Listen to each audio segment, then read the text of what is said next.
At 6 o'clock, we'll call the meeting to order. This is a joint meeting between Judiciary and Law Enforcement Committee and Finance Administration Committee. Roll call, Mary, for Finance. Here. Here. Here. Here.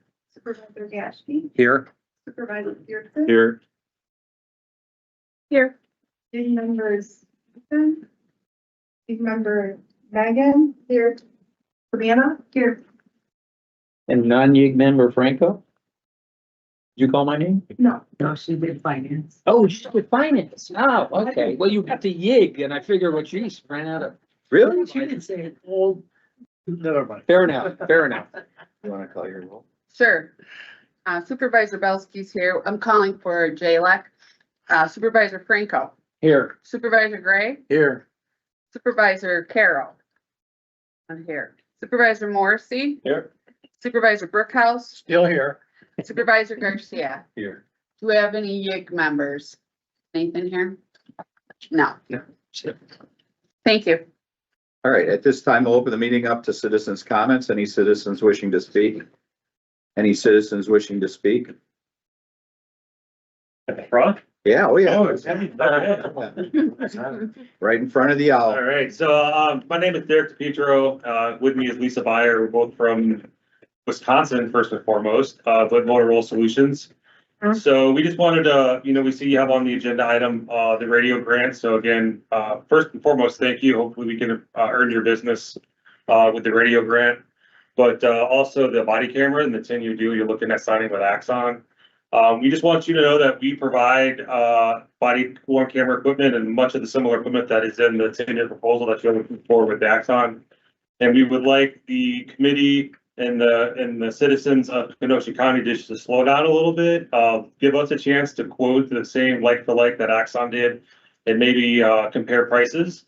In worst case scenario, if our hardware and software don't meet the needs of the law enforcement, maybe it drops their price a little bit. So again, we just want a shot. We think you should, in a non-competitive bid, at least get a second quote for the services and the hardware that you're looking for, and we ask that you do so.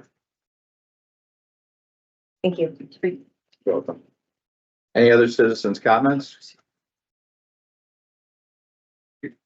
Any other citizens' comments? Any other citizens' comments? Seeing none, citizens' comments are closed. Number 3, resolution to accept COPS Safer Outcomes Grant, enhancing de-escalation and crisis response training. Good evening, ladies and gentlemen. My name is Tony Gonzalez. I'm the Captain of Administrative Services at the Kenosha County Sheriff's Office. As stated, this is a resolution to accept $66,448 of grant funds that are offered through the Department of Justice to purchase 2 green ball throw phones and also 2 years of data service with those throw phones, as well as 2 instructor level force science training courses.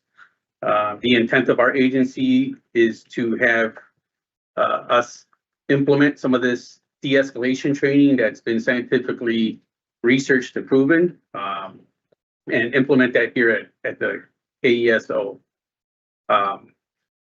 We've reviewed some of the potential benefits that comes with implementing this type of training to our agency.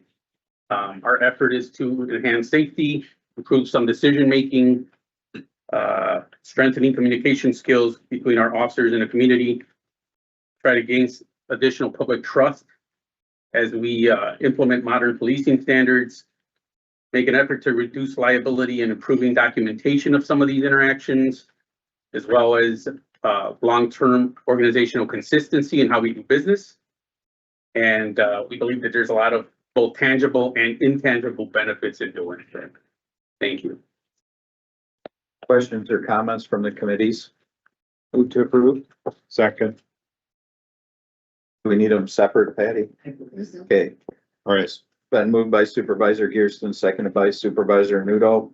Finance Committee, all those in favor? Aye. Oh, you have a question? I do. Hold on. Okay, mine, it's just Brian Bowl phones. What are those? If you look at the technology, it's basically a very basic round ball. It's got an integrated speaker system and microphone system, very rugged feature. And you can utilize that not just for de-escalation, but different types of scenarios that you might be involved in. Something that comes to mind right away was recently we had somebody stuck inside a silo. If you can't engage that individual necessarily up close, you can deploy that item down there. There's different ways of doing it. You can throw it. You can attach some sort of string device to it and just try to have some sort of an interaction with an individual. So from a de-escalation standpoint, if someone's negotiating a situation, try to get someone to surrender or give up, or even if it's someone maybe suffering a mental health crisis, there's a lot of different scenarios in which we can implement with a device like this, and it reduces our exposure with some of these individuals depending on the circumstances. So it's very basic, nothing fancy. But if you choose to do some more research on Google, they do have a pretty good 2-minute video that kind of shows you how the device works and as well how rugged it is too. So they have somebody I think swinging a baseball bat to it as well. So it's pretty rugged. So Thank you. To me, that's more than I need to know. Yeah. I was just wondering what it was, that's all. Thank you. Okay, there's a motion on the floor in a second. All those in favor? Aye. Any opposed? Okay. Motion on the floor, seconded. Well, no, we need a motion. I'll some. Second. Second, okay. All those in favor? Aye. Question? So on the, two instructors for force science. Have you selected those? How are you gonna select them? And what are they actually going to be instructing on? I know you talked about de-escalation, but are they actually connected to this ball? Cause I've watched the 2-minute video and I think I could throw the ball just as well as anybody else, but. no, at this time, we haven't identified exactly who we're gonna send. There are some caps or some limitations. For example, for the advanced instructional course, there's a 30-person maximum cap for that course. And then for the basic one, it's 80. So our intent is to get a pool of instructors going, get them certified, and then continue to pass that training on both within the sworn and the detention side of the house. So. Any other questions, Supervisor Morrissey? What are they gonna be trained on, I guess is my question more than, but is this de-escalation? I mean, is that what they're Yes. trained on? I mean, I know what Correct. force science is, but Yeah, it's basically all de-escalation, focusing on scenario-based training that teaches the identification of factors that increases the probability of force being used and tactics to build rapport and de-escalate. So a minimal level of force is used. and then these instructors will train your entire department? Correct. That's it. Are there any other questions? We have a motion on the floor by Supervisor Franco, second by Supervisor Gray. All in favor? Aye. Any nays? Motion passes. Number 4, resolution to approve fiscal year 2026 Office of Emergency Communications Interoperable Radio Grant Program. Said that right. Good evening. My name is Sergeant Chris Hanna. I'm the Director of Emergency Management for Kenosha County. Bring forth a resolution to approve the intent of the Kenosha County Sheriff's Office to participate in the statewide public safety interoperable communication system and their grant program. This is a unique resolution. I have not seen one of these come across the history of JLIC or the Finance Committee. This is a application before the award is made. This is by state statute to be eligible for this grant. It is Wisconsin State Statute 323-29-5B2. A local unit of government must submit the resolution of written communication indicating its intent to join the interoperable communication system and participate in it by providing a 20% match towards the grant award. We have not been awarded this grant yet. This is just a intent that we will spend 20% of a local match to the grant. This 20% has already been budgeted through our 2026 budget. There's a net neutral cost to us. The grant will be used to do upgrades to our mobile radios and our command vehicles, so we can participate in the WISCOM 800 system. Is there any questions? Supervisor Marcy. So again, I understand the content, but 20% of what? And you're telling me you have money already budgeted, so they're maximized, because we're gonna get $1 million grant. I'm not gonna sit here and authorize, well, sure, we'll give it 20% without knowing that the funding's there. Yes, I mean, I've talked to the sheriff, so I know what it is, but I think it needs to be on the record of exactly how much the maximum grant is, how much the county would be responsible for. yes. In the application, the total grant is $3 million. The maximum one agency can be awarded is $50,000. Our 20% match would be $10,000. We have in our 2026 operating budget, 15 already set aside for upgrades that match the application, what we can spend the match money on. So the $10,000, if we are awarded the full amount of $50,000, would come from that. Okay, so we're applying for the full 50,000. We would be, yes. Thank you.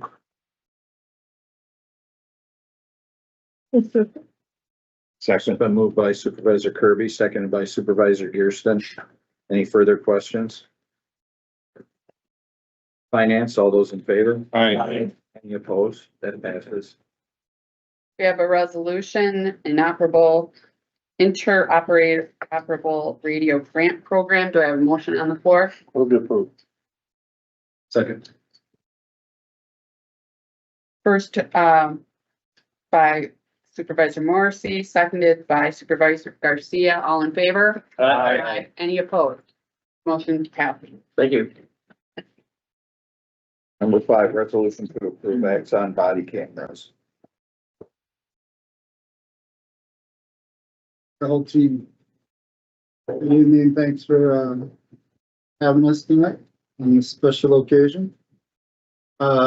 So we're in front of you to request authorization to transition from the current body worn and in-squad camera vendor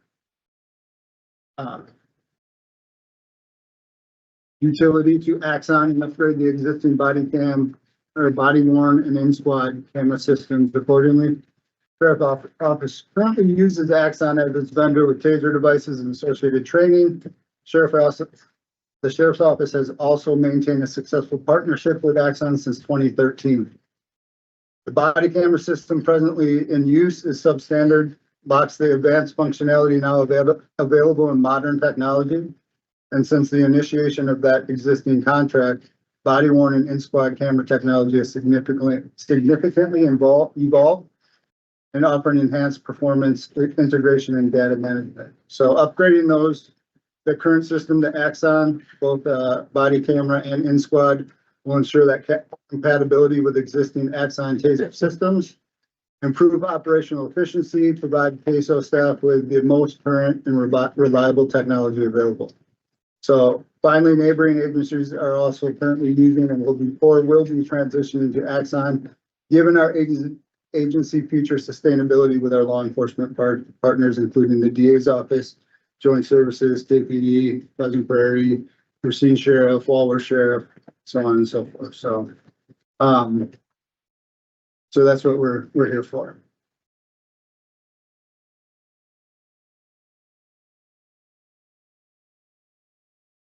Add anything? DA Solis, would you like to make any commentary?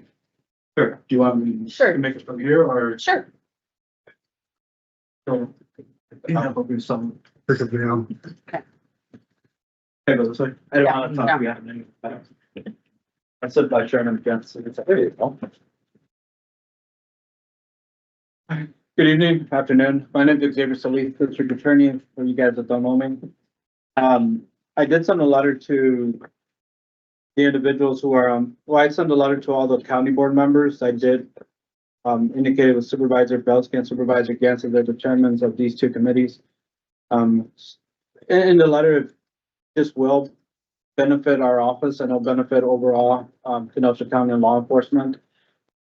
Right now, we operate off of Axon Justice, which was approved in our budget, which was implemented maybe back in July. Reason that we had to go to Axon Justice is Kenosha Police Department has now gone to Axon body cameras. Majority of the discovery or evidence that we get is from KBD, but we do get a lot from the sheriff's office also. By approving this and allowing the sheriff's office to use Axon body cameras, I believe that'll be much more efficient for us. It would also allow us to save on hours of our paralegals and attorneys working on processing the digital discovery and sending it out to the defense and sending it out to defense attorneys. Twin Lakes currently uses Axon. I believe, I didn't include Pleasant Prairie because I don't believe it's official, but I believe they're going to Axon also. Right now they're on Genetech, but that also can get uploaded to our system, which is Axon Justice. And Twin Lakes is using Axon. Racine County, I believe every department there also uses Axon. We also have a partnership with Racine, where sometimes they will send cases to us. It hasn't happened recently, but at least we will be on the same platform also with Racine County. Another benefit of it is the translation. I know they demonstrated last time on the meeting on Monday afternoon. I know could be outside of my office though, but I think looking at the public as a whole, if you have a officer who can use his body camera to translate and de-escalate a situation, I think that is very beneficial. So I would ask the committee to really consider approving this, and I strongly support it because it will be efficient for not just for my office, but I believe for all of law enforcement and even the criminal defense attorneys. And if anyone has any questions, I'm more than happy to answer them. Supervisor Gearston. Mr. Chairman, I would make a motion to approve this Axon contract. Then if I get a second, I would have a question. It's been moved by Supervisor Gearston, seconded by Supervisor Nudo. Supervisor Gearston, you have the floor. Thank you, Mr. Chairman. Through the chair to either the sheriff or the administration, could you please speak to the procurement process? So we knew we were coming up on the end of the contract for utility at the end of 2026. So it's, I would say, probably started close to a year ago of starting to fact find or look at different vendors or options that were going to be available to us for our whole solution, right? It's not just body cams, but in-squad cameras, license plate readers, Axon evidence, all those things. In talking with a lot of our partners, right? KPD has now gone to Axon. Some of you guys were on the board in 2020 when we brought utility to the table, body worn by utility. There's a bunch of questions on Monday night that I tried to get all the answers to, and I'll let you guys ask them as you see fit instead of me going through the laundry list. But we started looking at all of our partners, and one of the biggest complaints when we went to utility in 2020 was from the DA's office. And what the DA's office back then wanted us to do is be on the same platform as the city, as Pleasant Prairie, as Twin Lakes. We went with a budget saving solution that we felt was a good fit for us at the time. And KPD was on, forgive me if I don't recall, Supervisor Morrissey, I don't recall what they were on. They weren't on utility or Axon. And I don't know what Pleasant Prairie used, but we were all on different platforms at that time. So it wasn't really, and I do remember that KPD and Pleasant Prairie were on something different. So we were already going to be in a hodgepodge of different platforms, if you will. So it just made the most sense that we partner with Axon for our tasers. And we did listen to multiple vendors back in 2020, Motorola, Genetech, utility, and Axon, if I didn't already say that. And, at the time, right, I was asked on Monday, why did we choose body worn at the time? There's just multiple different things. Was their technology in 2020, right, was not, I wouldn't say more advanced, but they had already released redaction software, ALPRs, things that Axon was still working on. And like I said on Monday, Axon had an a la carte program back then. The bundle deals weren't as exclusive as they are now.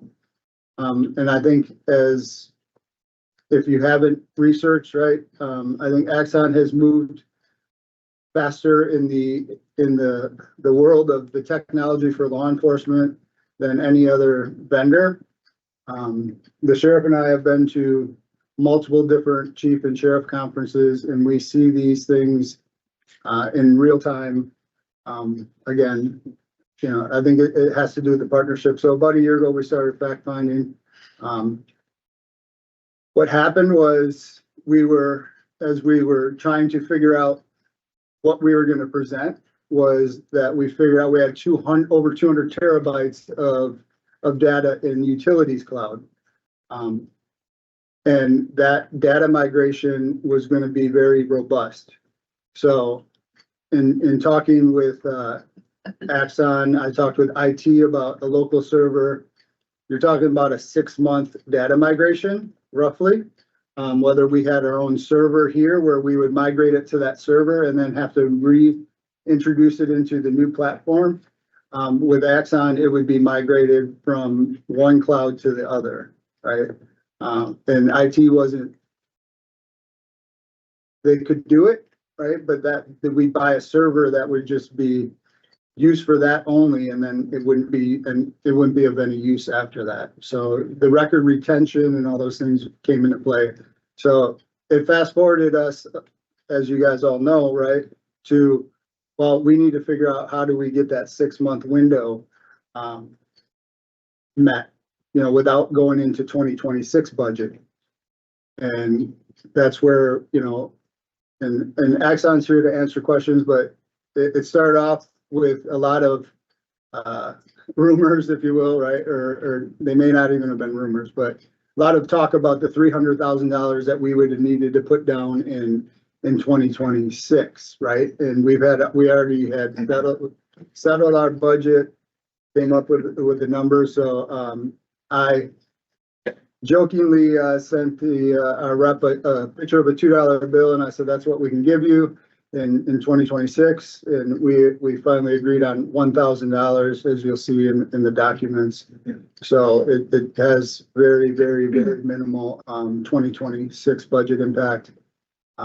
Obviously 27 and going forward is not minimal, but we feel like the package that we presented is the best solution for the sheriff's office, not only now, but in the future, right? Because we have all those built-in escalators, that's probably not the right word, upgrades, right? So we ask for a 10-year, because in that 10 years, right, any new technology, any new software upgrades are included in that contract.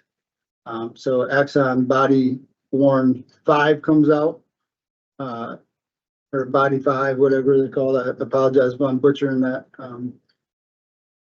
That's available to us. I just finished Taser 10 training. I'm an instructor now, but it was more on I wanted to know what we were getting into, what kind of product it was, other than just seeing it from the sales point of view. And I learned quite a bit in the last 2 days, and it's the entire platform and the AI era part of it is second to none, really, right now. Thank you, Mr. Chairman, and thank you to the Chief Deputy. My question is fully answered, and I appreciate it. Thank you. Supervisor Kirby. Hi, so I wasn't actually able to be at the meeting on Monday, but I did watch it afterwards. Most of my questions are about data storage, so that might actually be our Axon representative who answered.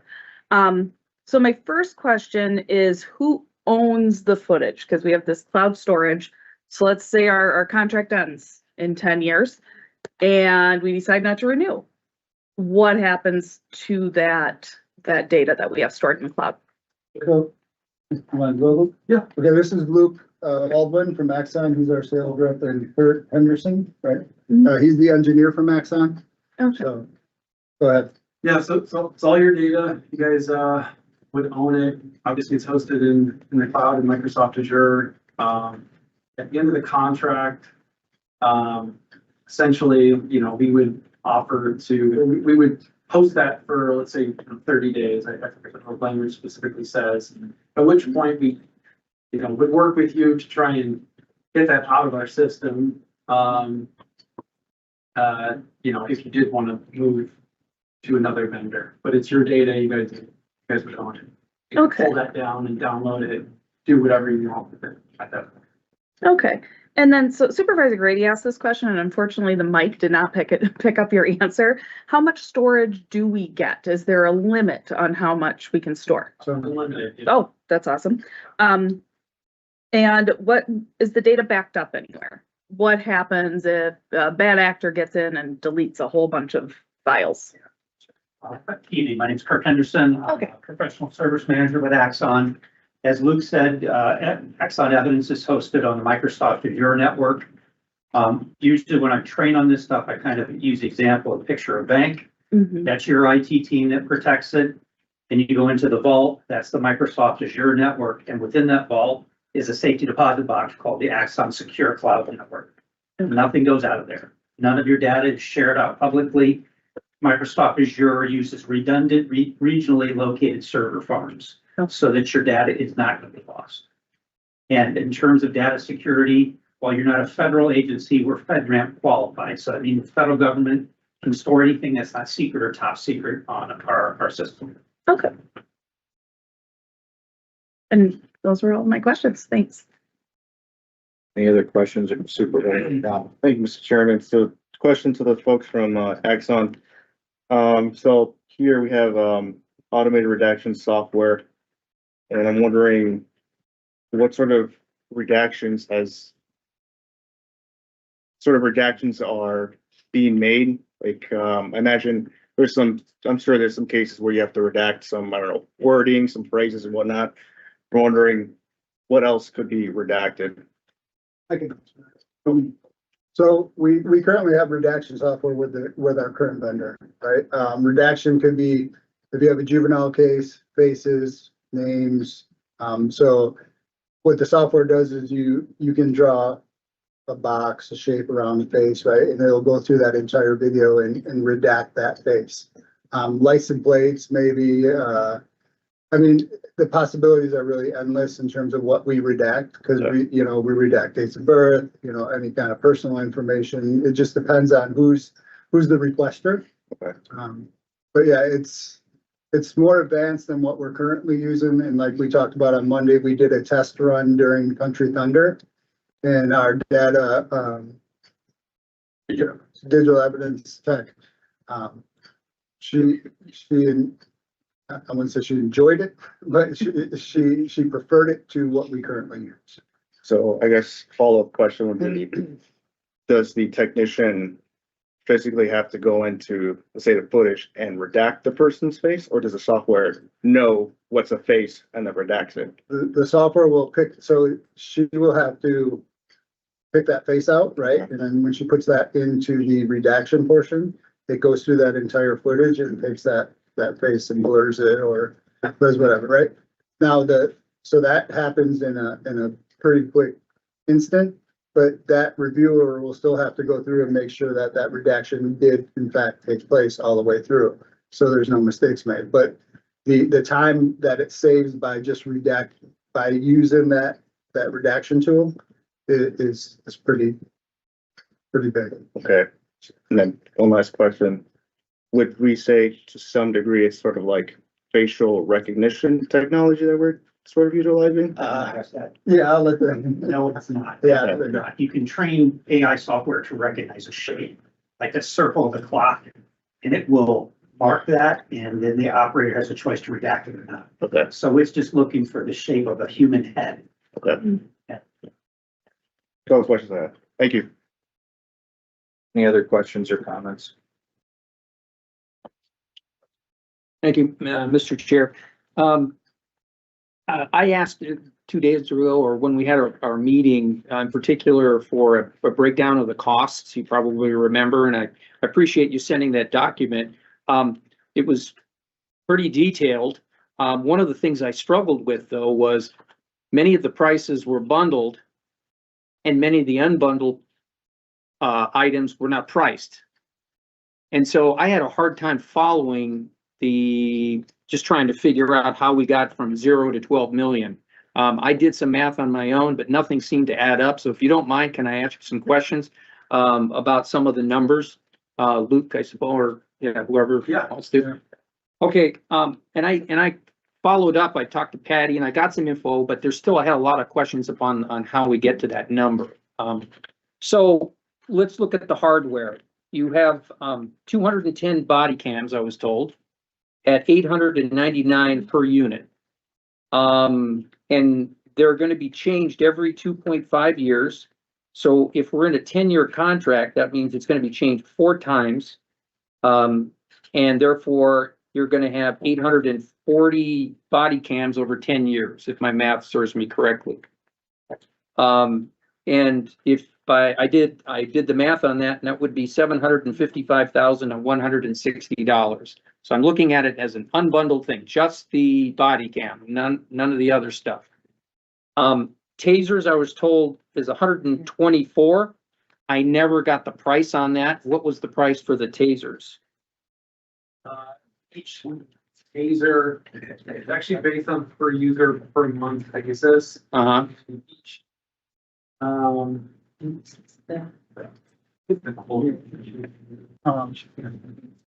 I would have done this on my own had I been able to figure out the document, but I really was struggling to make sense out of it, so. Well, one document. I think it's important to understand about the taser itself, the 124, that's just the taser handle. Right. That's just the handle? The handle, right? So there's a handle, there's a cartridge, and each cartridge contains, or I should say the magazine. Each magazine holds 10 cartridges. So okay, every time a cartridge is expended, one needs to be replaced. And then you get 4 different types of magazines. So you get your live, your training, a halt, which is a hook and loop system that goes with the training. You get a full, Velcro is a patented term. So a full like carpeted suit, if you will, right? And then there's the training mag, which is red. It's totally inert. So those are all, that's part of the entire. so that has to be bundled in the price then. Yeah. To make sense out of it, unless you just you can buy sub-itemize it. without magazines and Right. bullets, and it's not. Kind of, it's pointless, Paperweight, right. Okay, so, but I couldn't tell if the price was bundled or it was unbundled, so I didn't know what, if you factor all that stuff in, 124 taser handles plus the 4 or 5 other things that you mentioned, what would that come to?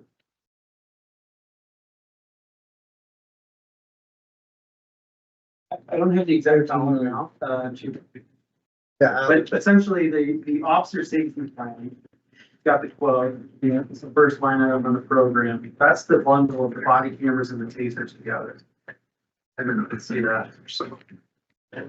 So what's can you give me an idea of the price or? Well, yeah. So the bundle on the top says 3.75 million for the officer safety plan, right? Okay, so that's the one in particular I was stuck on. Yeah. So officer safety plan, that's tasers? That's tasers, magazines, cartridges. And yes, tasers, body cameras, it's combined, it's bundled with body cam. See, that's what. So, and this is kind of what I talked about, like in 2020, right? Like the bundling versus the a la carte, and things are now bundled together for price savings. I don't even know, I mean, I'll let them speak on that, but when you start breaking everything out, like a magazine, right? And this includes replacement, like RMAs, right? So if something goes wrong with the magazine, the cartridges are ineffective or destroyed or whatever, the handle stops working, the batteries go bad. All that is included in the bundle, right? Like we don't I pay, understand we that, don't pay yeah. for the replacement. So, I think it'd be hard for, again, this is just me speaking, not Axon, and I haven't spoken about this, but I think it's hard to quantify like how many times the RMA is gonna happen. Right. So I think that's what part of the bundle. I guess my question is, or my point is, there is a price, an ultimate end of the price. So somewhere it's accounted for in what you sent. It's just, I have no idea what it is. Pardon? So in terms of trying to, how we get to 12 million, right? Or what the ultimate final price. What about squad cams? We got 110 of those. What are those per unit? Or are those broken down too? So that 248, or that 3.28 million, you know, if you divide that by 110, that includes, you know, everything from install to the routers, to the cameras itself, to the licensing and storage. You know, there's a kind of a long list of things that go into that Mhm. 3 camera system. So it's the same thing with the tasers. Yeah. That's what. Well, okay, we'll put that aside. And then the other things that are in there, subscription fees, licensing fees, software storage, that's all, because I don't know, were there any numbers on there? I couldn't tell on the document what the cost was.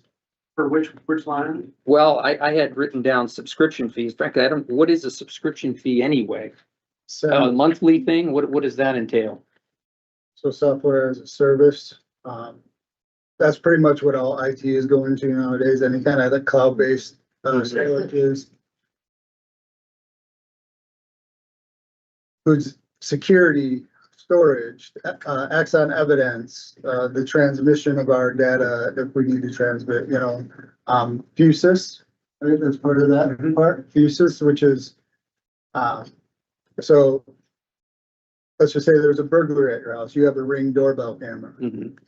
We can give the victim a link, they can put their Ring doorbell footage right into that, and it feeds right into that case versus a detective going out to their house, trying to figure out how to upload or download that footage, bringing it back on a jump drive, putting it into a digital evidence storage, file. So, and I think a lot of it is the AI component, right? The things that there's a lot of questions about, the redaction software, the draft one, which is the report writing, translation, those are all subscription-based services that are all included in that dollar amount. And that's just a couple of them. The camera automations, like I said, Axon evidence, Fusus, all those things that that is kind of lined out in there, but it doesn't have what you're looking for. I understand what you're looking for. I don't put a call. Yeah, I was looking for quantity, price, total for 5 years, total for 10 years for each thing. And, I don't know, maybe that was too difficult to do if you're bundling, but, it's hard to assess the total value when I don't know what anything in particular adds up to. We're just basically taking your word for it. I mean, I trust you, but I mean, it's hard to make a decision on something that's that long of a financial commitment and that expensive when I have no idea what anything other than maybe the body cams. That was the only thing that was straightforward. See it to a layperson, probably It was in- to read and take in. I did add, the executive summary, that Word document on the page 3 kind of spells out. Yeah, I saw that. Kind of in line with the questions asked around, what's included in the package. To kind of spell all that out, but essentially it's, there's 3 kind of buckets. There's hardware, software, and services. Right. They're kind of the 3 main buckets. And within that, there's a variety of products. Hardware is a body camera, hardware is a taser. And then there's, cartridges that go along with that. There's licensing for, the use of Axon evidence, there's licensing for redaction assistant, things like that. And And then there's services like implementation, warranties, things like that. So I try to break all that out and spell out in layman's terms. At the end of the day, it's a lot of products. So we created bundles, years ago to try and simplify the purchasing and, the procurement of things and, incentivize agencies to buy body cameras and cases together. I understand the concept. I was just trying to get at the price, that's all. And, okay. I don't know, maybe I'll let other people speak up. I don't know. That was an issue that I struggled with, but, I'm good. Chair Valsky. I think it's notable to recognize that, the sheriff's office went back, Axon, and, negotiated that if, an equipment, breakage occurred, that they would get it, if it occurred before the enhancements, that they would get it, at the standard price versus the enhancement price. Do I have that right? No, Wanna if we clarify add that? FTEs. So if we were Okay. to add FTEs and that, before that first refresh, Okay. we would get it at the price of the current. At each unit cost, Pre-enhancement. pre-enhancement, right? Okay, thank you for clarifying that. If it breaks, it's obviously, it's covered under RMA and they replace that piece of equipment. So Right, that's part of the service. thank you. Any other questions or comments? I am curious and I understand, compatibility with surrounding departments and, the need to upgrade. I get all that.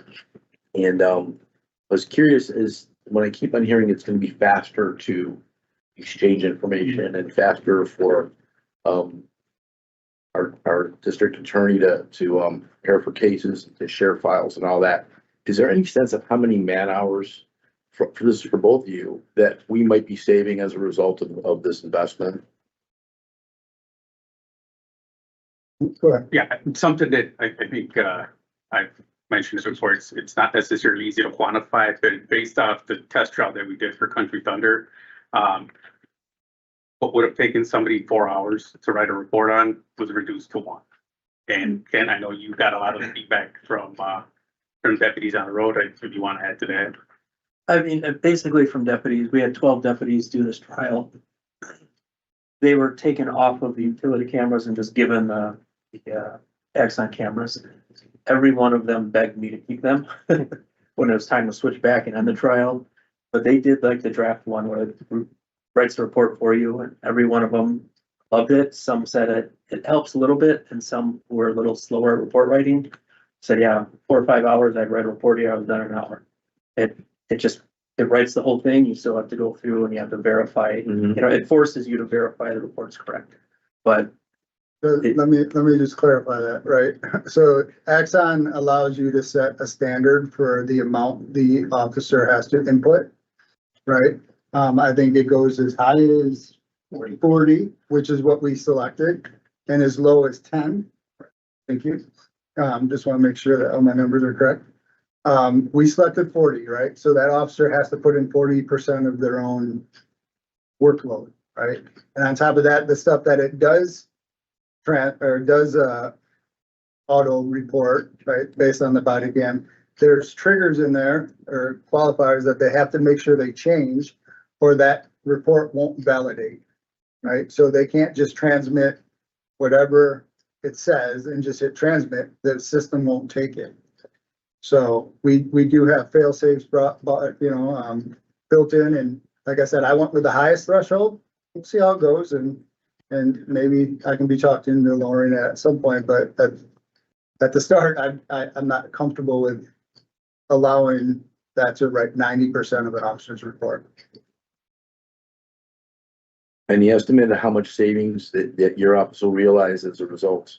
So for us, everything would go on one system. So the paralegals then would be able just to send a link to, let's say, the criminal defense attorney. Then they download that link and they'll have everything that was uploaded within that case.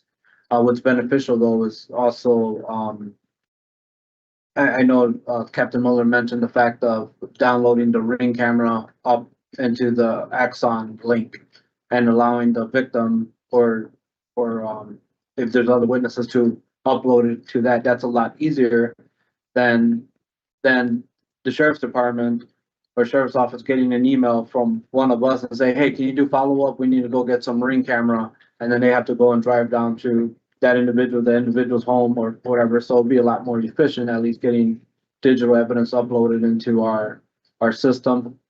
So it'd be a lot easier for us since everything is on one system. Axon also has an app which you could download to your phone. I have an iPhone, so I have it on my iPhone. So I just go on the app and I could watch the Discovery. I could upload it into my personal Axon account, and I could just have it on there also. When I do watch the videos from the body cameras, it does transcribe of what's being spoken. So that's very beneficial for us also. So if it's an officer speaking to a victim or a witness, it will then transcribe of what's being said, something like closed captions. So that's pretty useful also for us. So on the digital evidence side, I mean, 30 to 40% efficiency on that, based on that redaction software to our current one. But also I'd like to talk about, because we talked about the being on the same page, right? The interoperability. So unfortunately, school shootings happen, things, big events happen, right? We all respond to the same location for things like that, no matter where the school is. Everyone's coming, right? If someone draws their firearm or their taser within a 30-foot radius, every body camera that is in that area, whether it's a KSO, KPD, Pleasant Prairie, wherever, whoever has Axon, those body cams activate, right? So it takes the user that high stress, right, flight or flight, to double tap to activate that body cam. These activate, instantly based on the Bluetooth connectability. So I think that's part of the overall goal of everyone being on the same system.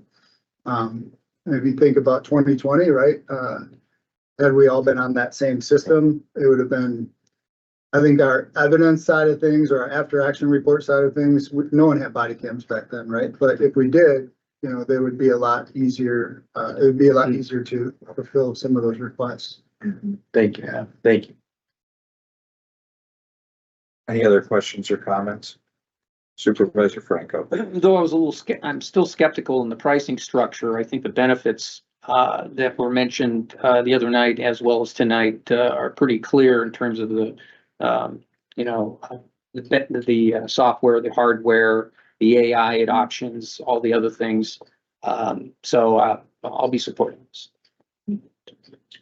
as well as that last point you just made, especially. Patty has a. I just wanted to clarify one thing. Supervisor Geertsen asked about the procurement process, and you talked through the research that you did and all of that. But from the finance side of things, what I heard was, what purchasing policy did we follow? Did we follow all the rules? And the answer to that is yes. First of all, Axon the Sheriff's Department is piggybacking off a cooperative contract with the state of Minnesota. And what that means is the state of Minnesota did the RFP process, the bidding, they got the best pricing, and we are piggybacking off of that. That is allowed under our procurement policy. On top of that, they also reached out to the current vendor to get a quote for what it would be to continue the contract for 5 more years. And they talked about that at the meeting on Monday. I don't have those dollars in front of me, but I felt that that was important for the board to know as well, because what they are currently at is $480,000 a year.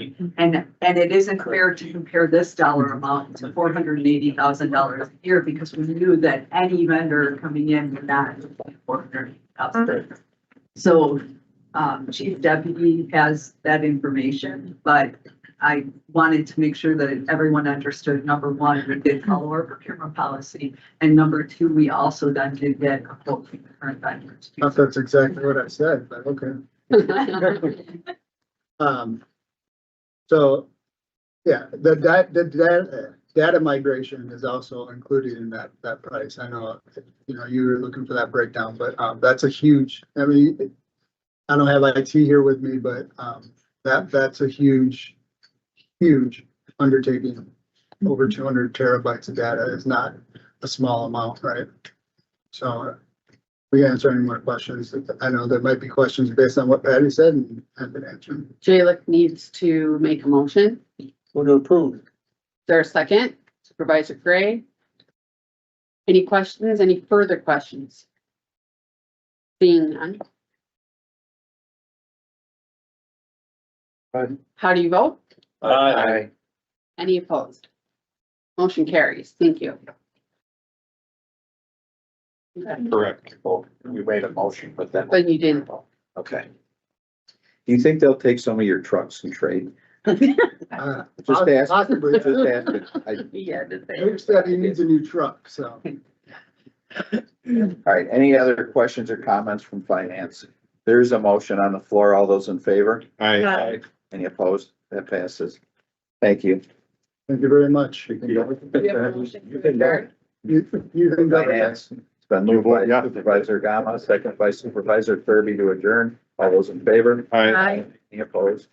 Jayla, Move to adjourn. any, is there a second?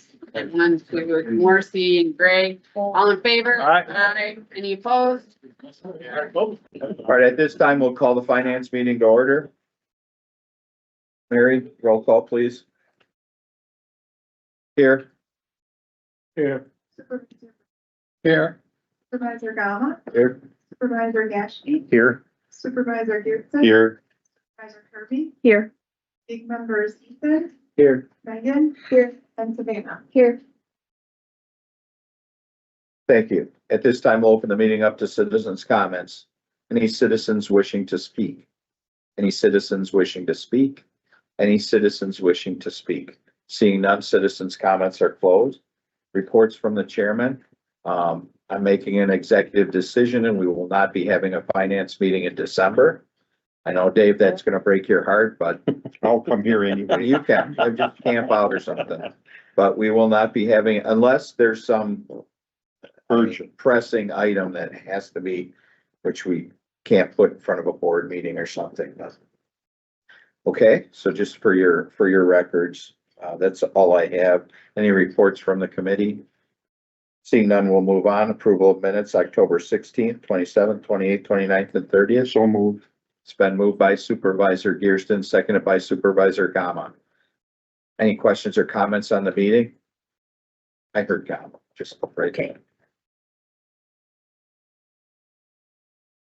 Seeing none, all those in favor? Aye. Any opposed? Those pass. CABA third quarter loan report.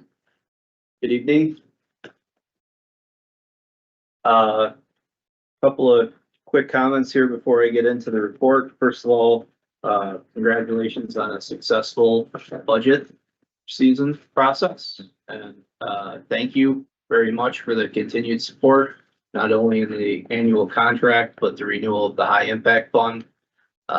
Really don't want to beat a dead horse here, but can't emphasize enough how critical that program is to CABA and Kenosha County's economic development success. So thank you sincerely very much. Second, at the last meeting, Chair Gens, you had mentioned a housing task force update. I was gonna do that at the December meeting, but kidding. You should do it in January. Yeah, so, but since that was my question, I thought we could maybe piggyback that update off of whenever the next quarterly update is, which would be in January or February. Does that time frame work okay, or? Yeah? Yeah. Okay, very Then good. there'll be new updated statistics and information to let me know. Hopefully, always, right? Good. Yeah, okay, we will plan on that. Now into the reports, the first, I guess, first and foremost, any of the active low interest loans, are current and in good standing. So there are no payments, delinquent payments or, any loan customers in default. My reports for the EDA and EDA cares are going to be very similar. So if you look at the EDA revolving loan fund for the third quarter, there was $1 million outstanding or committed. There are two loans that make up that $1 million, Centrisis and Balkan Plastics or Balkan USA. The Centrisis loan did close on October 14th.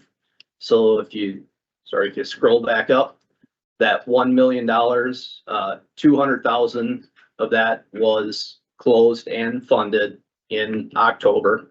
So there is still 800,000 related to the Balkan Plastics expansion. Expecting to close that, hopefully any day. Canadian company, notaries, kind of a logistic thing. Similar commentary on the EDA CARES program where there is 1.6 million that was committed or outstanding. Same story there, but 800,000 of that was funded to Centrisis. So between the two loan funds, $1 million to Centrisis expansion project, which was a 50,000 square foot expansion, created 25-ish new jobs, retained another 160. The other 800,000 of that 1.6 relates to the Balkan Plastics expansion project. On the CRLF, program, I do just want to point out that the 191 does include a loan payoff from the Mills Hotel project that was received in August. I think I may have mentioned that at the last quarter, but now you see that payment reflected there. And then last, the high impact fund, couple of things there. We did receive the $250,000 installment for 2025. The 19,714, seen this in previous quarters, but we are working with Spartan Fasteners to recover that. They did not hit the job metrics, so they pay that back in quarterly installments until that is repaid. We worked out a price where they will pay that back over the course of 3 years in quarterly installments. We do have a couple of approved loans or commitments pending. 150 of that relates to the second installment for Concept Laboratories, which just took occupancy, I think in July or August, in Pleasant Prairie. The other 500,000 I would say is not publicly released yet, but has been approved, has been pledged. Just kind of waiting for the announcement and for those companies to become operational within Kenosha County. Do you know what the time frame for that is roughly? Without naming them or anything like that. I mean, first quarter next year, maybe. It's a great question. I would have loved to have sat here and told you that we closed and funded the Balkan Plastics deal, but soon. Is that a vague enough answer or good enough? Good enough. Soon. I mean, soon Yeah. to me means in the very near future, so that's fine. Yeah. Of course, I have my own dictionary, so it might be up to interpretation, but I like it. I don't want to overpromise and underdeliver. Well, you never have, so that's fine. Thank you. That's kind of it for my updates on the report. I'm happy to answer any questions. I have one. Has anybody else failed to meet our job earning or whatever? What do we call that? Or we have standards set when we give up that money to make sure they're livable wage jobs. Yes, Has anybody else failed that? yes. Okay. Is the amount that they're paying us back the entire amount that they were given over the 3 years? Spartan Fasteners? Yeah. Yes. Yes. Yes, it was $200,000, so it would be that plus the accrued interest. Okay, so they're paying it all back Correct. because they did not hit the wage numbers that we had set. And you said that's happened before. It has. Okay, all right. Yeah, where we have had to claw back. In some cases, it's all, in some cases, it's pro rata, depends on the metrics, that are defined in the contract. There's minimums and, Cause when we started that, we as a committee wanted that in there years ago to make sure that we were getting the quality, high paying jobs. So that we Yes. weren't just getting, you know, things that weren't gonna allow people to raise a family and such. So, I just wanna make sure that those are followed and checked and, absolutely. I would say there is a very heavy emphasis on our end in the administration of that Good. program. good. You know, that high impact fund, I believe, began in 2010 or 2011. Not sure when it was created. The first loan out of that program was in 2011. There's been 18 loans out of that in 2011, right? So not just anybody, like no pun intended, but high impact, it's well named, like these are reserved for high impact projects. Yeah. Okay. All right. Any other questions or comments on the report? Okay, thank you very much. Thank you. Number 7, County Executive Resolution to approve the reappointment of Ms. Ruth Dyson to serve as a member of the Civil Service Commission. Good evening. Chairman Gens, supervisors within governance. We are seeking the approval of the reappointment of Commissioner Ruth Dyson to the Civil Service Commission. This appointment would take her through 2030. 5-year appointment. Supervisor Kirby. Move to approve. Second. It's been moved by Supervisor Kirby, seconded by Supervisor Gearston. Attendance good, everything good, Yes. good member of the committee. Yes. Any questions or comments? All those in favor? Aye. Any opposed? I didn't hear you. Did you vote aye? Okay. All right. Thank you. 8, Public Works Facilities, resolution authorizing the city of Kenosha to install a freestanding antenna on county-owned property for improving fire communication.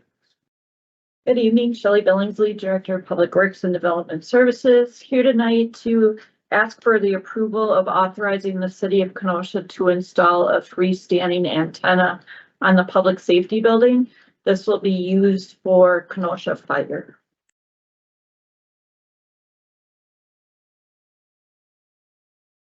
Any questions or comments? It's been moved by Supervisor Nudo, seconded by Vice Chair Gashke to approve. Any questions or comments? Why is it, explain the need and what it'll do and just briefly. Yeah, my understanding is it just helps with connectivity for their radio system. It's just a redundant tower for them, is my understanding. However, it would be under Kenosha Fire to operate. And maintain. Yes. All right. Seeing no other questions or comments, all those in favor? Aye. Any opposed? That passes. Thank you. Audit of bills, were they signed? You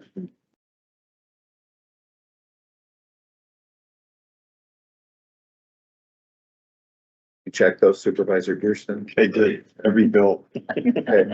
Number 10, general fund balance report, Matt. Thank you, Mr. Chairman. Matt Lays, Assistant Budget Director. Good news, Barna didn't send me into the fire this time. The general fund report improved over last month. If I direct your attention to the bottom box, you'll see that the general fund has improved by 60,000 for October's report, which is about 0.07% or a 235,000 reduction for the general fund at the year-end projection. The unassigned reserves as a percentage is now at 28.74%. Moving to the top, for the items that caused increase to the general fund, The biggest mover is the human services operating surplus, which has increased by $500,000 or 500,000. This is driven mostly by the savings from the placements within children and families and behavioral health. If you recall, in our 26 budget, we did reduce our placement operating expenses. Sales tax has also improved this month. It increased by 225,000. Year-to-date collections compared to last year are up 15%. And August was our highest collection month ever recorded. And it's also the third all-time highest record-breaking month for the year. We've also increased the sales tax budget in the 26 budget. In addition to items, while this is a decrease, the vacancy surplus declined a little bit by 65,000. And the liability insurance surplus also decreased by 50,000 due to additional claim activity. Down on the bottom, with the items causing reduction to the general fund, you'll see the sheriff's expenditure line deficit increased by 200,000. Primary drivers are the usual ones. We have overtime, inmate medical expenses, and food costs. We did make significant budget adjustments for 26 to address and close that gap. The sheriff operating revenue deficit also grew a little bit by 150,000. That's driven mainly by the lower federal inmate census. The health insurance deficit increased by 100,000, also due to higher claim activity like the liability insurance line. And then finally, the general fund interest revenue fell by 100,000, which is related to softening interest rates, and then also a lower unrealized gain compared to last year as well. With that, that concludes the update for the general fund report. Questions or comments from the committee on the report? Supervisor Curley.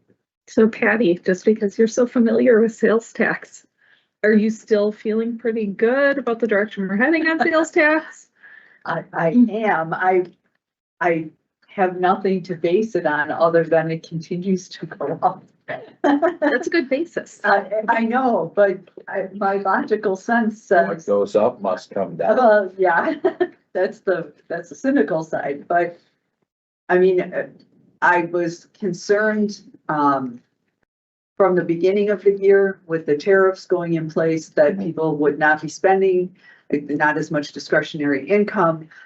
But the flip side of that is things cost more, so then there's more sales tax revenue. So it's kind of a double-edged sword there. But at the same time, in the beginning of the year, when we were getting such good numbers, and I thought what I was hearing is people were stocking up because the tariffs hadn't gone into effect. Mm-hmm. But now we had the highest month ever. Mm-hmm. However, I will qualify that, and I've told the team this. We received our sales tax number late. So sales tax is reported by businesses, paid to the state. Mm-hmm. The state takes collections. They're supposed to take collections from the 16th of one month to the 15th of the next month, and that's what they remit to us. Mm-hmm. Sometimes, and then that number becomes available to us shortly after that 16th. So usually around 17th, 18th. Mm-hmm. I looked for a week and a half and didn't have it. The 30th of October, we finally found out what the number was. We were going to get the payment on the 31st. So we warned the treasurer's office, you may have a payment. We haven't done it's a free text invoice for it because we don't know what that number is. Started to do some outreach to the state with how come we can't find the number, and then it became available. So there's this cynical side of me that says, did they really cut it off on the 16th, on the 15th, or did they maybe take some of the collections that were really from September's revenue? So, yeah. So we will see that when we get next month's or this month's, November's number. Okay. But we based our projections for 26 conservatively. We talked about it a whole lot. I mean, we have a solid base now for 25 for collections, and we didn't go crazy over that. We were conservative over that and might even end up low for 26. I don't know. Thank you. Sorry, I don't know that I answered your question, but I don't know that it was a really good answer to your question. Supervisor Brookhouse.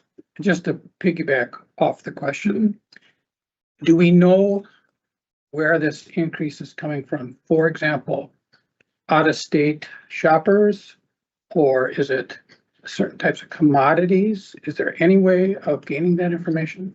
The out-of-state shoppers part, no. And especially since with some law changes in 2018, sales tax is based more on where you live than where you buy. Not always. So if there's a box store that you go to, you live in Illinois and you go to Menards in Kenosha, they don't care that you're from Illinois, you're paying Kenosha County sales tax and Wisconsin sales tax because Menards is located in Kenosha County, Wisconsin. But if you live in Kenosha County and you order from Amazon, it doesn't matter that we have an Amazon here. If you order from Wayfair, we don't have a Wayfair here. Kenosha County will get, state of Wisconsin and Kenosha County will get your sales tax. You'll be charged sales tax where you might not have been before because Wayfair didn't have Nexus in Kenosha County. Now with the online sales, it's where you live.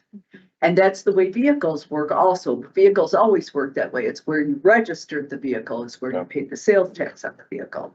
Now, the second part of your question was, what is it? I mean, can we find out what? And we can, but I can't gather that information till the end of the year. So when we go for our rating presentation, I do an analysis of what made up our sales tax revenue.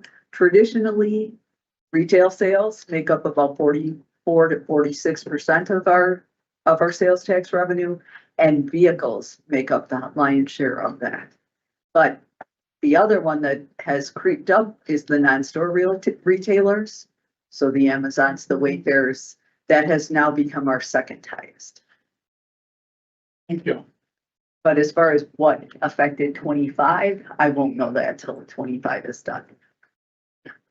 Vice Chair Gashke. Just a follow-up question on the auto sales tax. Did I hear you correctly that it's not based on where the sale occurs, but where it's registered? So if somebody were to come up from Gurnee and purchase a car in Kenosha, or come down from Milwaukee County and purchase a car in Kenosha, Kenosha County would not receive those taxes. Okay, interesting. I did not realize that. Yep. Thanks.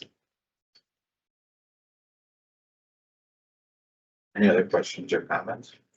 Thank you for the report. Motion to adjourn. Been moved by Supervisor Gama, seconded by Supervisor Gearston to adjourn. All those in favor? All right. Aye.